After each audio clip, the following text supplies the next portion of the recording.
감사합니다.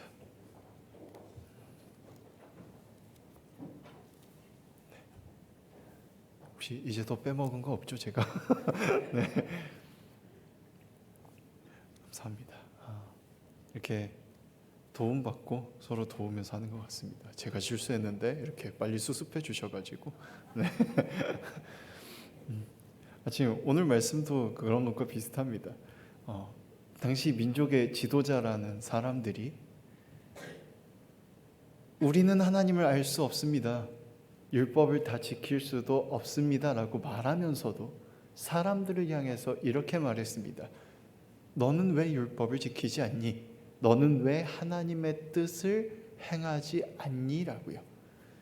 그러다가 그 손가락질이 예수님에게도 수없이 향했었고, 오늘 읽은 말씀은 예수님이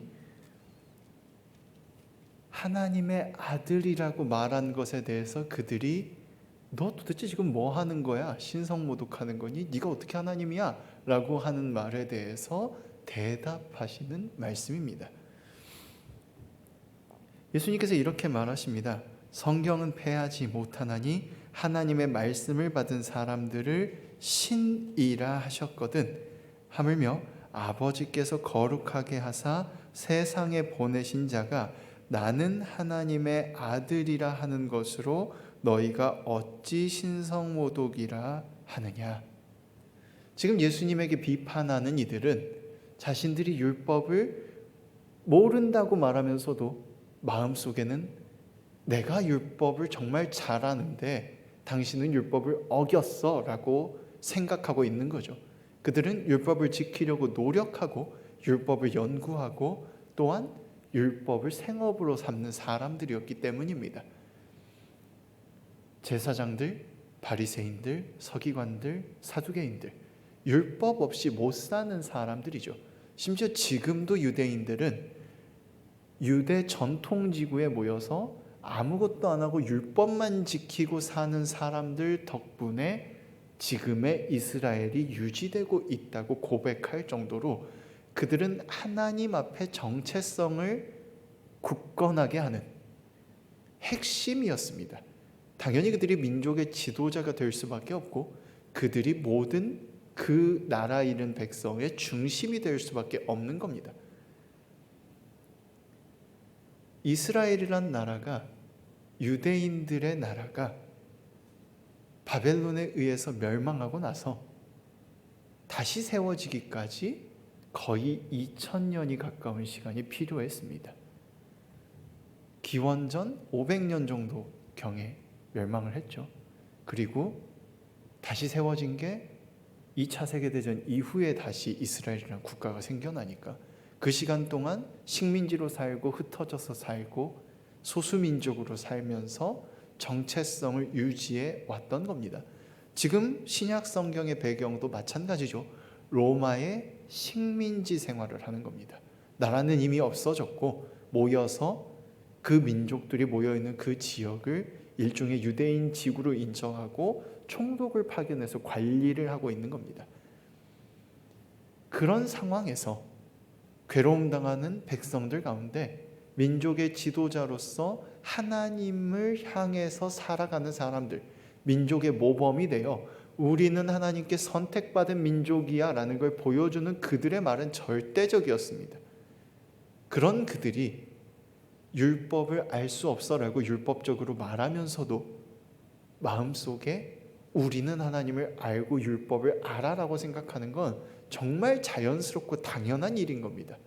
그리고 그 말을 예수님을 향해 했던 겁니다. 왜 율법을 어기느냐고, 네가 왜 하나님의 이름을 망령되이 일컫느냐고 따지고 든 겁니다. 예수님께서 그들을 향해 율법을 가지고 말씀하시는 거죠. 성경을 가지고 말씀하시는 겁니다.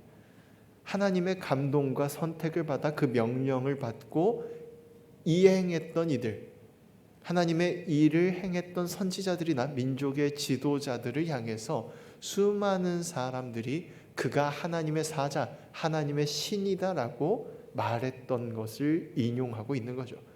하나님의 뜻을 받은 자, 하나님이 선택한 자를 하나님께서 당신과 동등한 위치로 세우셨다고 성경에 기록되어 있는데, 하물며 지금 하나님이 보내신 나를 사람들이 선지자라고 믿고 있고 민족을 구원해 줄 것을 기대하고 있는 예수라는 사람이 내가 하나님의 아들이야, 아버지의 뜻을 받아서 왔어라고 말했다는 걸 가지고 신성모독이라고 하느냐라고 따지고 되려 율법으로 그들에게 따지고 있는 겁니다. 이것은 사실 그들을 향한 예수님의 사랑입니다. 교만에 빠져서 우리가 이 민족의 중심이야, 우리밖에 없어, 하나님을 알고 있는 건 우리뿐이고 우리만 율법을 가지고 이 백성을 구원할 수 있어 라고 믿고 있는 그들의 교만 앞에 예수님께서 말씀하시는 겁니다. 너희 정말 알고 있다고 생각하니? 너희 정말 알고 있는 거 맞아? 너희가 어떻게 하나님을 알아? 너희 지금도 실수하고 있잖아 라고요. 근데 그 말을 들은 그들이 얼굴이 울그락불그락 했습니다. 그래서 예수님이 그 얼굴을 보고 아마도 덧붙이신 것 같아요. 만일 내가 내 아버지의 일을 행하지 아니하거든 나를 믿지 말려니와 내가 행하거든 나를 믿지 아니할지라도 그 일은 믿으라. 그러면 너희가 아버지께서 내 안에 계시고 내가 아버지 안에 있음을 깨달아 알리라 하셨다고 기록되어 있죠. 그들이 울그락불그락하고 있으니까 솔직히 그렇게 말씀하실 수도 있었을 거예요. 만일 내가 하나님의 뜻을 행하면, 그렇죠? 그런데 그렇게 말씀 안 하시고 만일 내가 내 아버지의 일을 행하지 아니하거든이라고, 안 그래도 지금 신성모독하고 있다고 화나고 있는 그 사람들 앞에서 이제 좀 알겠니? 너희가 왜 율법을 모르는지? 라고 하신 후에 하나님을 다시 아버지라고 부르시는 겁니다. 그 앞에서. 그러면서 그들에게 선언하는 거죠. 너희가 정말로 하나님과 함께 가고 싶다면 나를 믿지 않더라도 내가 행하는 그 일이 하나님의 일이면 그 일은 믿어야 할 것 아니냐. 그 일은 믿고 하나님이 그곳에 계신 걸 깨닫게 된다면 하나님이 내 안에 있고 내가 하나님 안에 있음을 너희가 알게 되지 않겠느냐 라고 그들에게 가르침을 주시는 겁니다. 그 민족의 지도자들과 마냥 싸우신 것이 아니라 그들을 얼마나 사랑하고 아끼고 계시는지를 보여주시는 대목이죠. 그런데도 그들은 깨닫지 못하고 주님을 잡으려고 합니다. 그리고 벗어나신 후에 요단강 건너편에 처음 요한이 세례 주시던 곳에 가서 거기서 다시 복음을 전하십니다. 하나님 나라를 선포하십니다. 사람들이 보며 이렇게 말했다고 기록되어 있습니다. 41절입니다. 많은 사람이 왔다가 말하되 요한은 아무 표적도 행하지 아니하였으나 요한이 이 사람을 가리켜 말한 것은 다 참이라 하더라. 민족의 지도자들, 율법을 안다고 자부하던 이들은 예수님의 행동 속에 담겨있는 하나님의 뜻과 하나님의 일을 깨닫지 못하고 도리어 자신들의 자존심이 뭉개지고 자신들이 옳다고 믿었던 그것이 무너지고 우리가 잘하고 있어라고 말하는 것이 먹히지 않게 되자 당신은 정말로 틀렸어, 왜 하나님 이름을 팔아먹어라고 말하면서 덤벼들었는데 수많은 평범한 사람들, 요한이 세례 주던 곳에 모여들었던 요한을 기억하고 있는 그 사람들은 예수님을 보면서 말하는 겁니다. 요한은 세례 외에는 아무것도 하지 않았는데, 아무 표적도 행하지 못했는데 그가 말했던 이 사람에 대한 증언, 나보다 더 큰 능력을 가지고 오실 거라는 그 증언만큼은 정말이었다라고요. 잘 안다고 믿고 있고 잘 믿고 있다고 믿고 있던, 우리야말로 하나님의 사람이야 라고 믿고 있던 지도자들은 깨닫지 못했던 것을, 그들에게 손가락질 당하고 힘들어하고 괴로움 당하던, 용서받기 위해 물로 세례를 받으려고 요한 앞에 몰려들었던 그들은 깨닫고 알게 됐던 겁니다. 예수님의 가르침과 행동에서 하나님을 만나고 깨달았던 겁니다. 우리도 두 가지 입장을 다 가지고 있습니다. 하나님을 만나 신앙을 갖게 됐을 때 우리는 우리의 연약함을 알았고 우리의 연약함 속에서 하나님을 마주했습니다. 그리고 그 마주함으로 인해서 하나님이 살아계시는구나, 나를 사랑해 주시고 인도해 주시는구나, 나를 부르셨구나 고백하며 신앙을 가지게 되었습니다. 그리고 더한 열심을 가졌고 더욱 열심히 그 사랑을 선포하기 위해서 애쓰고 선교에 힘썼습니다. 그리고 그러다가 어느 순간에 우리가 어느 정도 연차가 쌓이고 많은 걸 알게 됐을 때 누군가가 실수하면 우리도 모르게 이렇게 말합니다. 아이, 저러면 안 되는데. 저 사람은 왜 저러나 몰라. 그쵸? 여기 계신 여러분만이 아니라 저도 티는 안 나지만 다 저렇게 하면 안 되는 것 같은데 라고 생각하고 수십 번 참고 그래 내가 교만하구나 하고 다시 생각하곤 합니다만, 우리는 누구나 그렇습니다. 사람은 불안하기에 내가 뭔가를 알고 있는 것, 내가 뭔가를 잘하고 있다는 것을 증명하기 위해 참 많이 애쓰고 노력합니다. 처음엔 순수한 사랑과 감사에서 나왔던 하나님의 복음을 전하는 일이, 선교와 사랑이 어느 순간에 내가 하나님을 잘 믿고 있어라는 걸 증명하기 위한 행동으로 변환되어 버린 겁니다. 안타깝게도 우리의 불안을 사라지게 하기 위한 도구가 되어버린 거죠. 그래서 우리는 연약한 자를 보고 그래 나도 그럴 때가 있었지 하지 못하고 그를 향해서 그러면 안 되지 라고 말하게 되어버린 거죠. 주님은 두 가지 모습을 다 가진 우리를 향해 말씀하시는 겁니다. 정말로 잘 알고 있는 거 맞아? 정말로 하나님 앞에 똑바로 서 있는 거 맞니?